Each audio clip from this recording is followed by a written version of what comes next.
We're going to take this, So like should I I said. go straight to talking? Don't worry, you're pretty much going to get into it. So I'll just walk you through the process. Yeah. Okay. Did you get, okay, yeah. So the first thing you're going to tell us is, how did you come about studying in the UK? What influenced your decision? Did you just wake up one day and say, it's the UK? Or were there strategic things you had to like look at? How was it for you? Okay, yeah. So the funny thing is, my studying in UK, I could just call it, it was not a conscious decision, you understand? And it was something that happened probably by accident. And why I'm saying this is that when I was thinking about graduate studies, I was thinking of definitely US, partly Canada. But then there was this scholarship, when you're in the mood to go for graduate studies, you just need to sometimes leave, kind of have multiple baskets, Options. you understand? Not like putting your egg in only one basket. So that's what I did. And I just reluctantly applied for a scholarship. And by luck, I was able to get it. And when I got it, it was just UK. So I had no other option than to go to UK. And the funny thing was that before then, I have already done tons of application to Canada and US. So you can imagine that when you're seeking graduate scholarship, I actually advise that you should just have multiple options so that at least anyone that clicks, you go for it. But then if you actually have a specific reason why you want to go to a particular country or a particular school, then the choice is yours. Okay, great. So you talked about scholarship, and that's one thing a lot of people are also interested in finding out, how to gain scholarship. Which of the scholarship did you get? So the good thing about UK is that there are a lot of corporate organizations, even government funded scholarships that actually send people to UK. The one I got specifically was PTDF, which is Petroleum Trust Development Fund. And I'm aware that there's a lot of other scholarship, NLNG, some oil companies actually sponsor people to UK, and also some government scholarship like PTDF and some other ones, which probably a quick Google search can actually help you. Then also, there are also other fellowships, but those ones are really competitive that actually Nigerians can actually secure to actually get to study in UK. A lot of them. There's this one called MasterCard Scholarship. MasterCard Scholarship also sponsors Nigerians to UK. A lot of them, yeah. Okay, so yours was PTDF. What was the process like for PTDF? So PTDF has this very, very simple process. It's actually one of the easiest scholarship anybody can actually apply to. All you just need to do is that once the application is out, you just follow the link, usually on PTDF website. And all you just need to do is a one-off application. From that particular application, what PTDF normally does is that they screen people from the bulk of the application to come for interview. So when you make it to the interview, your chance of being awarded a scholarship is about, let's say, about 50%. It increases drastically. And the beautiful thing about PTDF is, for master's degree, I think they select 3 people per state. So what this essentially means is that you're actually competing with people in your state. So also, they also have PhD programs. So PhD program is a lot more competitive. Talking about PTDF, another thing you need to consider is that they have different countries they send people, not only to UK. So you have option of going to Germany if you're interested in schooling in Germany. You have option of going to China. And before they used to send people to France. I'm not sure whether they are still doing that. And you also have option of going to France. For UK specifically, I think you have about 3 to 5 slots per state for only UK. Germany, almost the same thing. China, the same thing. So you could see that applying to PTDF scholarship is actually one of the scholarship people can easily get, because there are several options depending on the country you apply to, and also you're also competing with people within your state.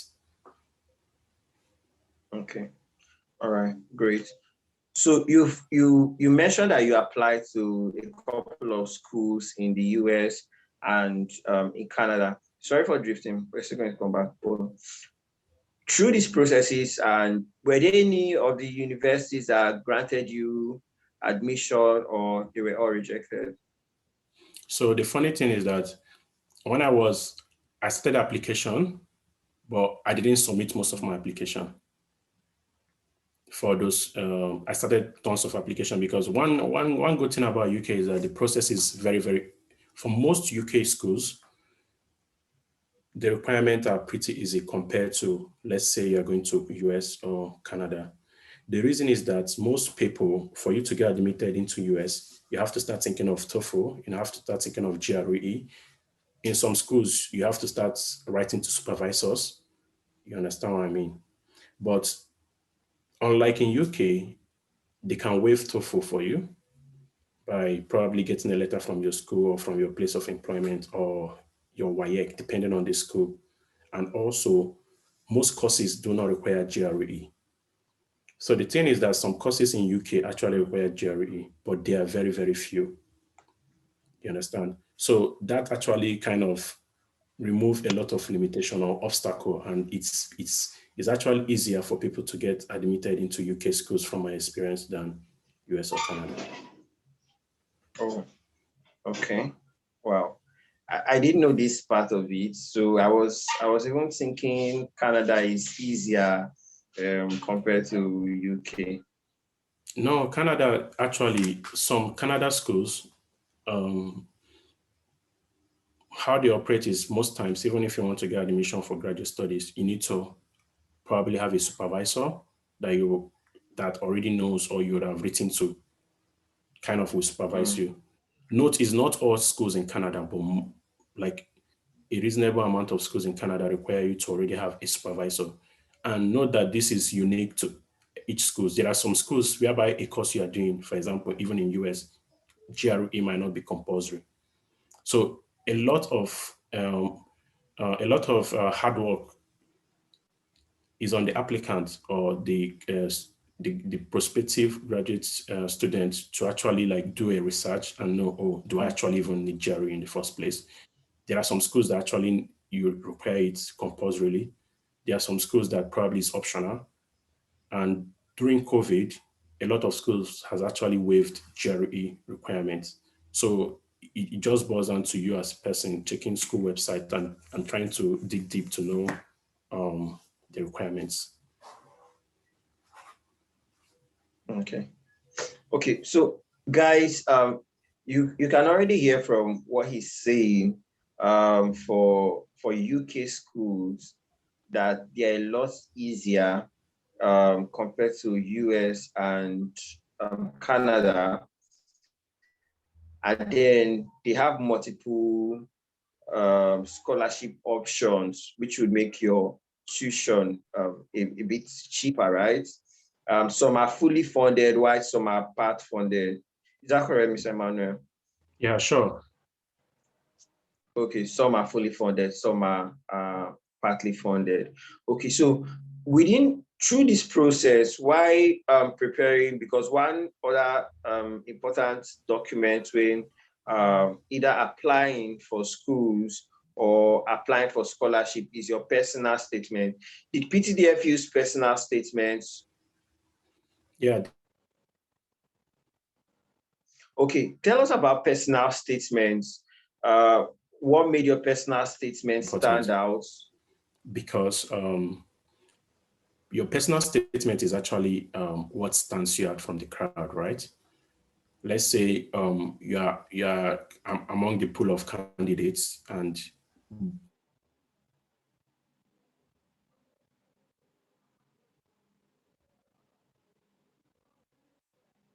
this our statement of purpose. So it's very, very critical. Only well written, but strategically written, so that the person that is screening will actually feel like this is the right candidate for this scholarship.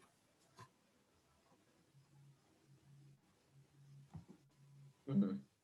So give us tips, secrets on how to do personal statements. Hello, are you there? Yeah, I can hear you. Hello, can you hear me? I can hear you very well. Okay, so did you hear my last question? Yeah, you're talking about Did you tips hear my for last statement question? of purpose. Yeah, tips for statement of purpose. Okay, no, I said, so can you give us tips, insights on personal statements that for others to learn and know how to present something proper and catchy about themselves? So when you're writing a statement of purpose, what you should have in mind is that you're like a salesman. So you're like a salesman and you're trying to sell yourself to the reviewers or the selection panel or whatever. So what you should have in your mind is, how do you sell yourself best? Like, in terms of, you should be able to put anything you think is an achievement in your profile. Why not being boastful? You need to write it in a way whereby you are presenting yourself that you have utility, you have a value to offer. You understand? You have this value that you are bringing. You're not, when you're writing your statement of purpose, you're not trying to write, trying to bring emotional sentiment into it. Some people think that, okay, I'm an orphan, I don't have any sibling. Those kind of things are not things you should be writing in your statement of purpose. You should be thinking of, okay, I'm currently running, like, for example, most of your achievement, like, okay, I'm currently heading a brand company. This is what we do. And this scholarship is going to support me in this way. By earning this scholarship, I anticipate that the knowledge will be able to drive this company from A to B, and this is going to benefit. So when you're trying to write this statement of purpose, while you're trying to sell yourself, you also need to put points whereby, okay, these skills I'm going to acquire will be beneficial to my community. This skill I'm going to acquire, this knowledge I'm going to acquire will be beneficial to my country, will be beneficial. So you're not only thinking about yourself in acquiring the skill and like talking about only the value you're bringing on board and all your achievements, but you're also talking about the impact this knowledge is going to help you to have on your community and the society at large. So these are the things you will be thinking of when you're putting your statement of purpose. And one good thing is, when you're writing your SOP, it's good that you send it to multiple people that have actually passed through the process to help you and review, right? So Okay. you don't want to just write your SOP and probably not send it to people to help you and review. You will not want to do that. You also want to your SOP is not something you do one-off. It's something that you review from time to time until you probably get a near perfect SOP. You understand? Okay, great. There's a mistake a lot of people do, and I would also like the audience now to hear it from you. Is it good to use one SOP for multiple applications? So it's just like asking me, is it good to use one CV for multiple applications?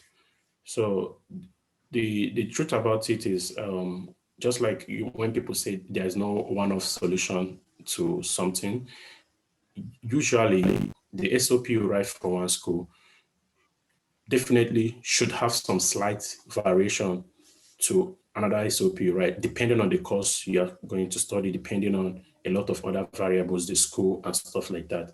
So, and for example, if you're applying to go and study petroleum engineering, it's different from somebody that is going to that is applying to study probably like chemical engineering. And let's say, for example, you study petrochemical engineering in school, and you have kind of your curriculum enables you to even do masters in chemical or petroleum. You want the SOP you write for chemical engineering will be definitely different from petroleum, just only by the cost. So there's a lot of things you need to consider. Again, just like I said, you are trying to sell yourself the best you can. So what it means is that you can have a core structure of what you need in your SOP. And for each particular applications you are sending, there might be slight variation, just like the way when you are sending a CV, there are core things that are there, and there might be slight variation in what you're sending to one company, the next one, and so on. So that's just it. Okay. So for those slides, you said something about core, which means an SOP should have a structure, right? Yes, definitely. Okay. Okay. Before I go with my question, so guys, don't get it twisted. When you hear personal statements, letter of intent, statement of purpose, which is SOP, motivation letter, they pretty much mean the same thing, right? They pretty much mean the same thing. So for people who don't know it as SOP, but know it as personal statement, they pretty much mean the same thing. So when you're talking about when you've gone through this process, you've helped people based on you've done it, you've been there, done that, you've helped people also work on theirs, just like people helped you work on your kind of basic structure of some of the important things that should be in an SOP before we move to the next section. Yeah, definitely. Definitely. There are people that help me to kind of review my SOP, which is always a wise decision to do, because there are certain things you might overlook.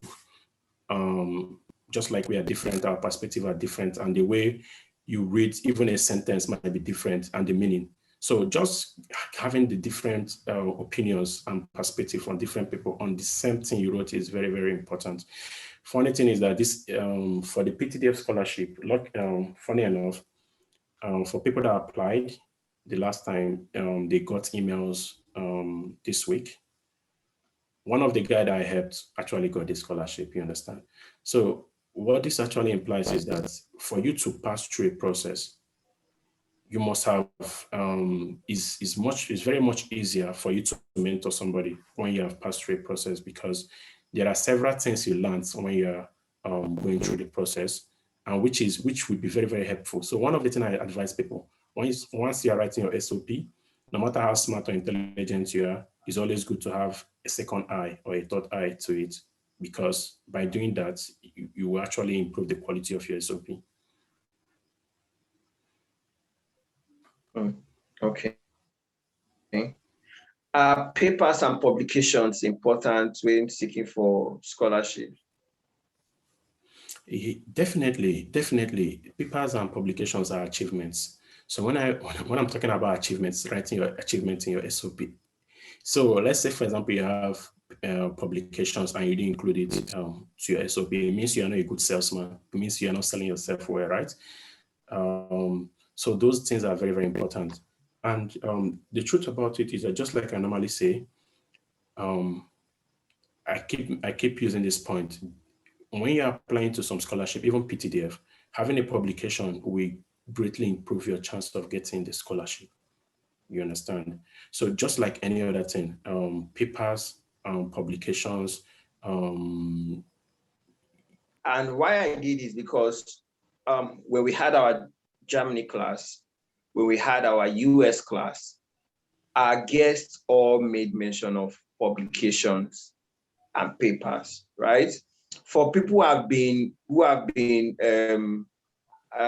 present for the first, second, and this one, you attest to the fact that each of them have said something about publication.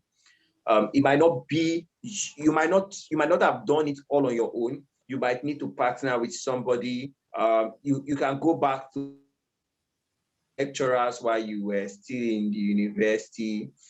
You've heard it now that papers and publications help a lot. So he said, whatever would help you stand out, throw everything in the bag. papers publication, throw it there. High GP, throw it there. IEL, GRE, everything, just anything you need, throw it there. And so since these people are consistently saying it, it means it's true all across board, right? Okay, so that's that for personal statements. If you do have any question about personal statements that you think you didn't answer, just drop in the comment section and we're going to move forward. Ms. Emmanuel, you went through a scholarship process, which is PTDF, and I understand that PTDF, they have strong responsibility with even the Nigerian government. They have like a partnership. So I was wondering, did it in a way influence your visa process, or you passed through the same visa application process like everyone else? Okay, I'll have to chip in something to your last question before responding to this one. One thing you just need to know is that paper publications are good. But the truth of the matter is, we are talking about UK schools, right? One thing you should know about UK schools, I keep saying this, and most of the schools in UK, I use the word most because probably some schools might have tougher requirements. Even if you don't have, what's it called, publications, like even people with third class get admission quickly, provided you know how to arrange your, what's it called, your application. Even people with 2-2, provided you know how to arrange your application. One thing is that the philosophy behind the UK universities is that UK generates a lot of revenue from international students, right? It's very difficult for an international student to actually get a scholarship, a full funded scholarship from a UK university, or even get like roles like graduate assistants or teaching assistants from UK universities, unless probably you're doing PhD. But in US or in Canada is a bit different because most Nigerians that get into the US or Canada actually get a tuition waiver, and some of them apply for GA. They get GA, TA, or RA, you understand? Research assistantship, teaching assistantship. So now you need to think, if you're going to UK to sponsor yourself, very, very different. That one is a different ball game. Provided you just apply, do the right things, you definitely get admission letter. Now, if you're going through the sponsorship route, that's where it requires a bit of hard work for you to understand the scholarship you want to go through. And so that, because funding is a major difficulty when it comes to UK schools. Don't get me wrong, when you're going for scholarship, that's when you need all the publications, that's when you need all the achievements you need. But if you are going there as a self-sponsored student, you might not need all these things because it's very easy to get admission. Now, to your question, the one you asked, trying to recall, what was the last question you asked? The one before you answer this one, right? So probably let me give more details about the PTDF scholarship as a whole. So for PTDF scholarship, what you need to know is that the scholarship application is different from the school application, right? So once you have applied for the PTDF scholarship, all you just need is few requirements, like you need to write SOP, you need NYC discharge certificates, your school certificate. Most of the requirements you see probably when you're applying for graduate studies. PTDF actually is a government body, is Petroleum Trust Development Fund, and they have the mandate of actually growing skilled workers for the petroleum industry. So because of that mandate, part of what they do is they grant scholarships, both for students to study in Nigeria and outside Nigeria. So they have the local scholarship for people in undergraduate studies in Nigeria, doing their master's PhD in Nigeria, and also they are also charged with the responsibility to sponsor people outside to go. Just like I mentioned, UK, Germany, China, France. So PTDF is one of the best government scholarship in Nigeria currently because of the package, the scholarship package, both within Nigeria and outside is just okay. And also, unlike some government agencies in Nigeria, whereby probably you might have issue with paying out funds, PTDF is not like other government agencies in Nigeria. So it's like one of the best government scholarship you can get. So PTDF has actually a very long history, and they actually have strategic partnership with a lot of schools in UK, Germany, even in US. Formerly, people used to go to US, but I think they scrapped that out of the program. So the scholarship application, you just need to submit your application. That's the first stage. The second stage is the interview stage. Formerly, they used to write a kind of computer-based exams after the general application, but that was scrapped. And what you just have now is just like an interview stage where you meet some selection panelists and they interview you. And once you scale that, you get a scholarship. Very simple process. Then once you actually get a scholarship, is now left, there are a list of schools, usually on their websites, that you likely apply to because they have partnership with those schools. So all you have to do is just to go to the school websites, depending on the course you have chosen, to apply for the schools. And once you get admission letter, PTDF will actually sponsor everything from visa application, travels, your flight, everything. So and because of that, it makes the whole process very, very easy for the candidates or for the scholars. So you don't have to worry so much about visa. You don't have to worry so much about your travels, and even you get a return ticket back. So just like I said, it's one of the best scholarship you can get from a government body in Nigeria. So. Okay, great. Sorry, guys. I was having an issue with my speaker, but I think I've rectified it. So it means that if you're going through the PTDF scholarship, they pretty much handle your visa process. You don't have to go through that yourself. Is that correct? Yeah, very correct.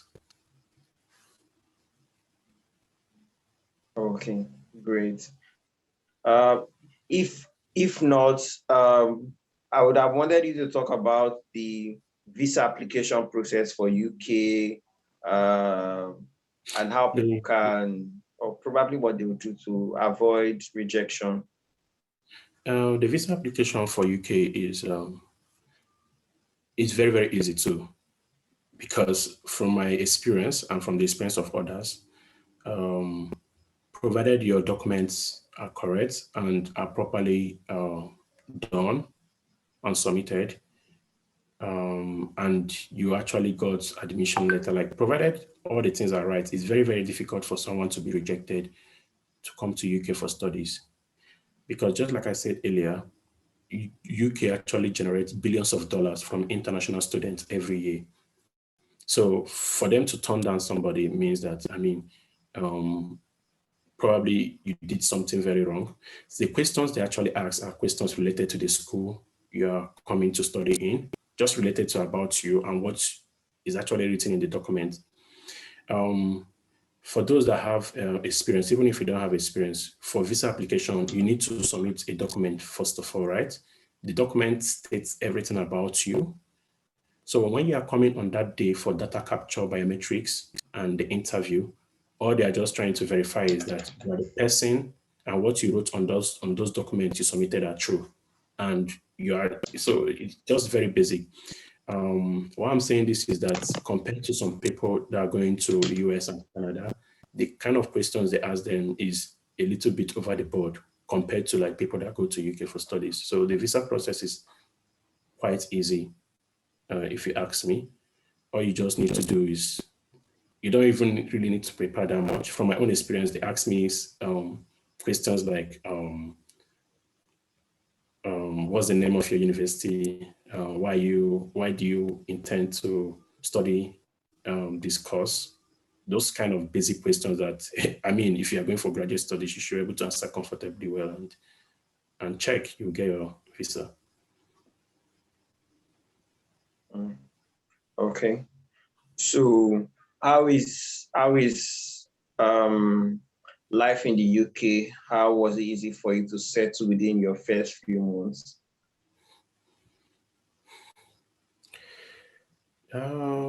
So,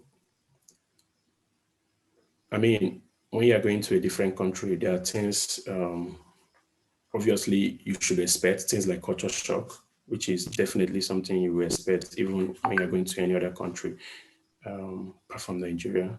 So settling down, adapting to countries like that is it depends on you as an individual, right?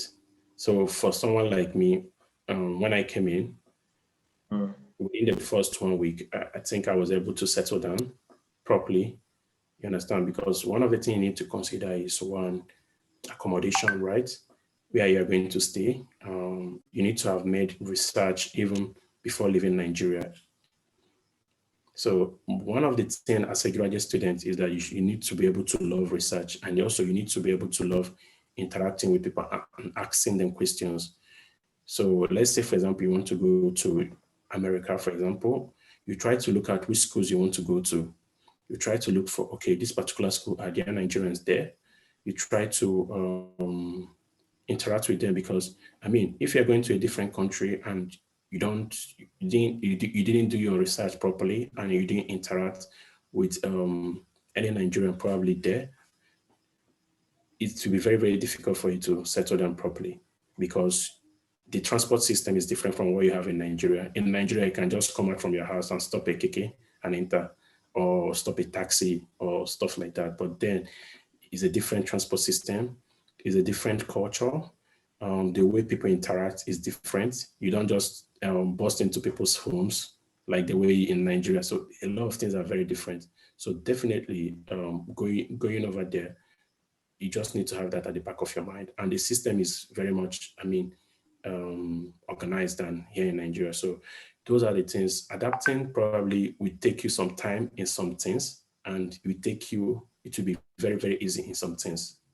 So for that, but my advice is, one, you need to try to link up to probably some Nigerians or Africans. Then whenever you're going, there's this they call International Student Office. International Student Office, actually, they are people that are actually paid to actually help you in your transition when you're in the university. So you need to have a very good contact with them. Even in the universities, there are like visa teams, like there are a lot of some departments in the schools that are there just to help international students. You understand? And some of the, probably if you have problem with some things or adapting or looking for, they are like good place to run to. And also some schools, they have like the way we have like SUG, Student Union Government, in our universities here in Nigeria. Over there, they also have student bodies, and they can be very helpful in also helping international students, or you when you come over to UK to also adapt to the environment. So, but for me, I think adapting was not that difficult, because, one, I did my own research. Even before I got there, I already had my accommodation ready. So I had my accommodation ready, and even 50, like it was 15 days before I even came in. So these are the things you need to think about, so that when you arrive at a new country, you won't be stranded or probably having tough time adapting.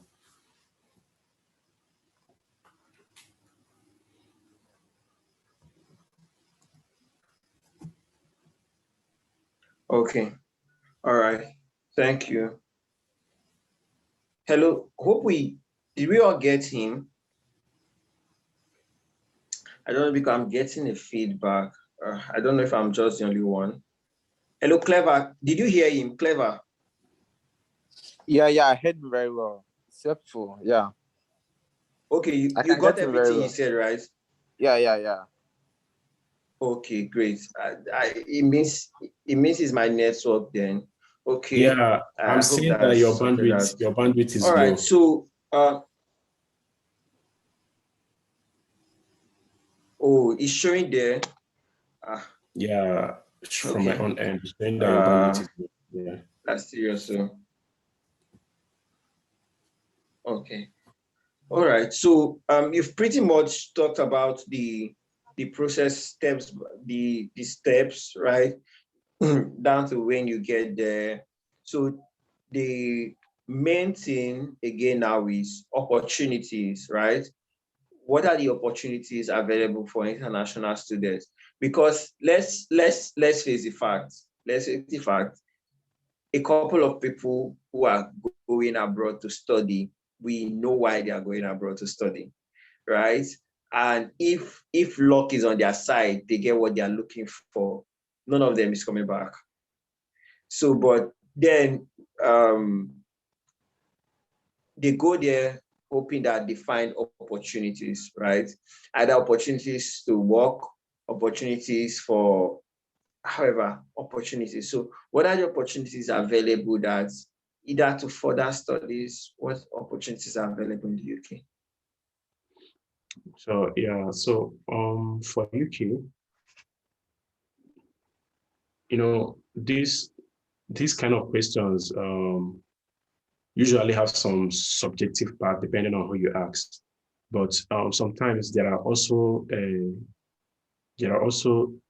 data that will support some of these things.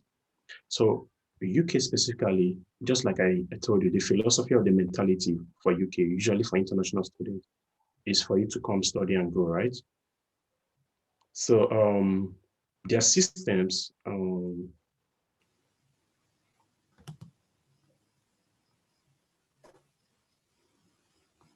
hello, can you guys hear me? Yeah, we can hear you. Okay. So what I'm saying for you basically,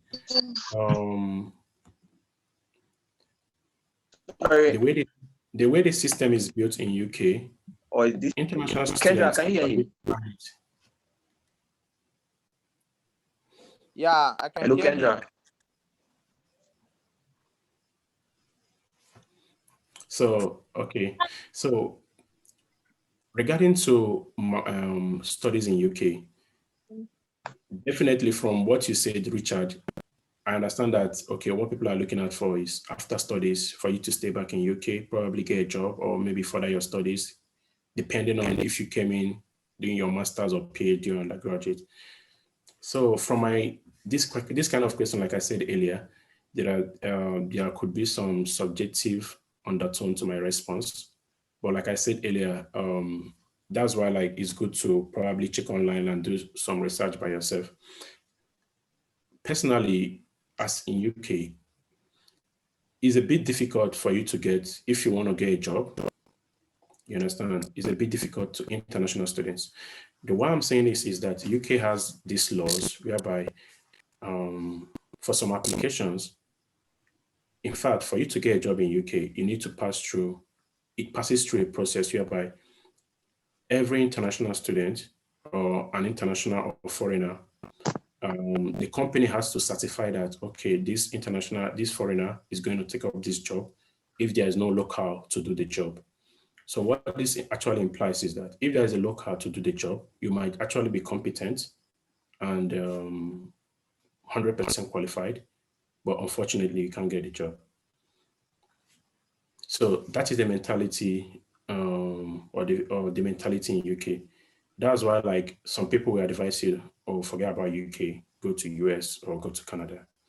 Then another thing you need to check is the statistics. There are more jobs in US than in UK. So if there are so much companies in US than in UK. So these are things you need to think about carefully if you are trying to go to a certain country. Then you look at what is the post-study stay after your studies? How many years, how many months can you stay before leaving. So before now, UK used to be 3 months, 6 months.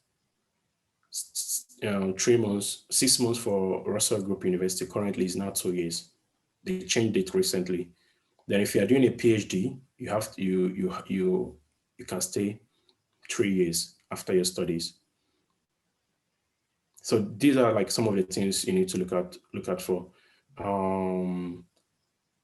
Because they have changed it and you have like 2 years for your master's, it might be a good time to go to UK. But another thing is that my advice, what I normally tell people is that if you want to go to a country to study, it's actually good depending on your course, because for somebody that is going to UK to study nursing, it's very, very different, because for people that are going there to study nursing, there's so much nursing job in UK. So your chances of getting a job after studying is extremely high if you are studying nursing or probably studying medicine, which is quite different from maybe some other profession. Then another thing you need to know is that in UK, there's this thing they call, if you go online, just type job shortage occupation UK, you are going to see a list of occupations that they are looking for people to fill up those opportunities. So you need to actually check if the course you want to study fits into any of those shortage occupation lists, so that it will be easier for you probably once you are done studying. So these are some of the things you need to do. Then for PhD, it's also it's not very easy to get funding from the school, like fully funded scholarship for UK, unlike in US, whereby you can easily even get for masters and even for PhD. So if you want to get do your PhD, you really need to kind of do more research, because there are like probably limited PhD slots fully funded from some universities. Very, very few as far as UK is concerned. Most of the slots you even see is maybe funding, PhD funding. Most of them in UK schools are for locals, that's for British, or probably from people from European Union. So these are things you need to have at the back of your mind. I think that's that, yeah.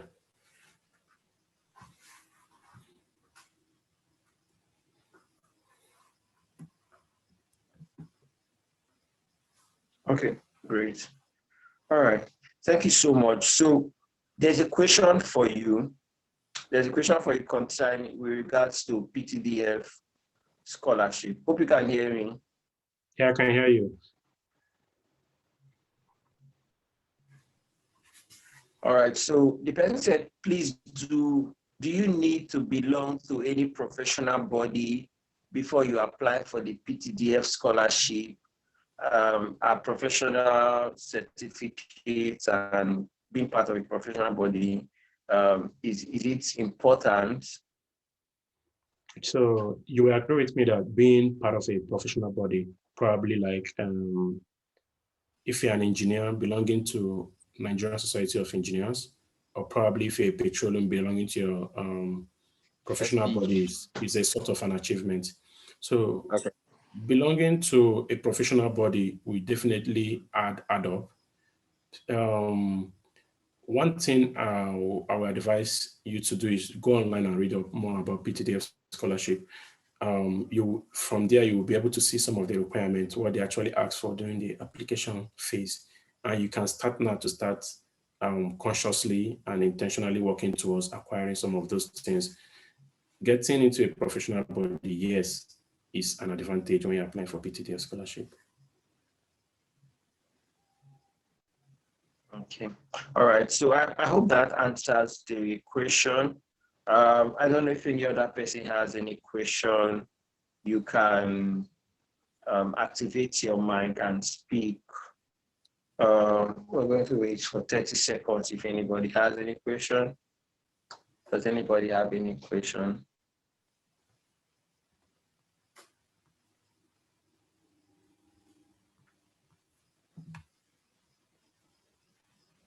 Another thing I didn't point out, must you have a first class degree before PTDF gives you the scholarship?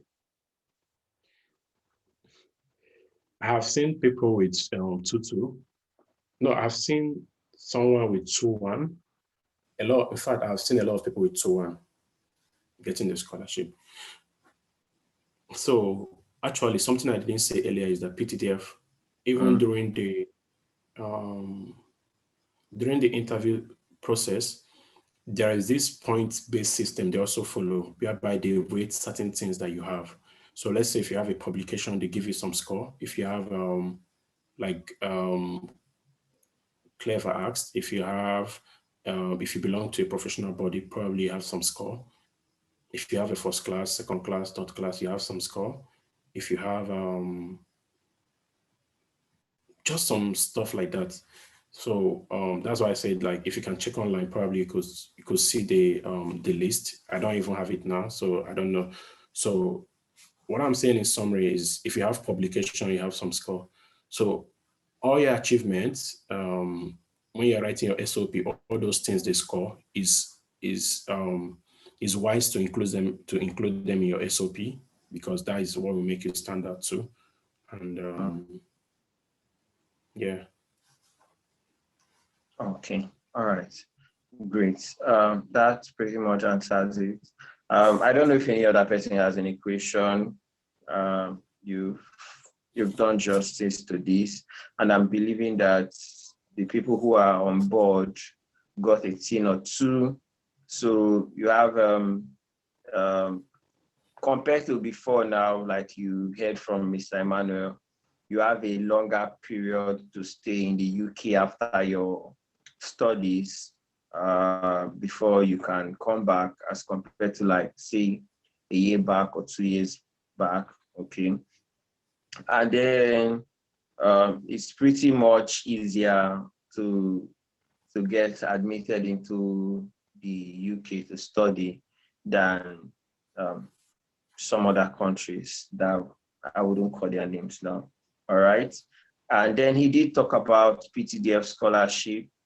He did point out one or two things about PTDF scholarship, talked about personal statements. So he has pretty much walked us through the journey of gaining admission into a UK school to study for, be it master's or PhD. Okay, so thank you so much, Mr. Emmanuel. I really, really appreciate you making out your time. You're a very busy schedule. I understand that. Thank you for having me. Okay, please, I just asked a question now via the chat, though not really directly to the scholarship. Clever, speak up. Okay, I just asked a question now via the chat. I don't know whether you've seen it. Okay, regarding the publication, can you align with your lecturer or project supervisor? You can ask him directly. To publish a paper for him? Yes, definitely. I mean, this is what you should be doing. Like, if you ask me, during my own time, like for me, I didn't have any publication work, and I got a scholarship. But then, probably if I've had it, probably it would have increased my chances even more. Okay. Okay, thank you very much. That's fine. Yeah. Okay. So thank you so much, everyone, for making our time to be here. I really appreciate you making our time to learn from this. So our next class, we're going to be talking about Sweden. Now, why we're going to Sweden and Netherlands after that is because a lot of people look at the big guys, the English-speaking countries, US,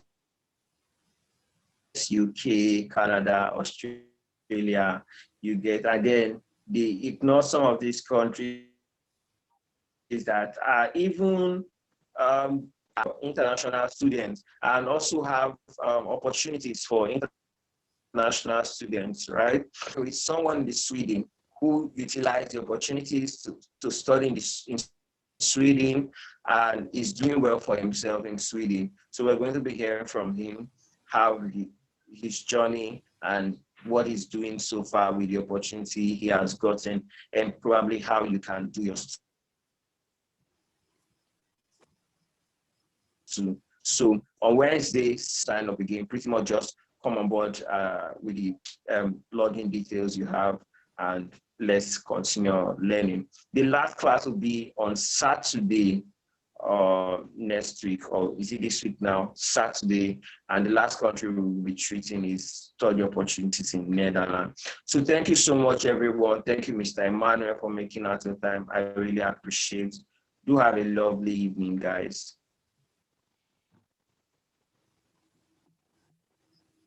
All right, yeah, thank you, Richard. You're doing a nice job. Thank you so much. All right, yeah. All right. All right, bye, guys.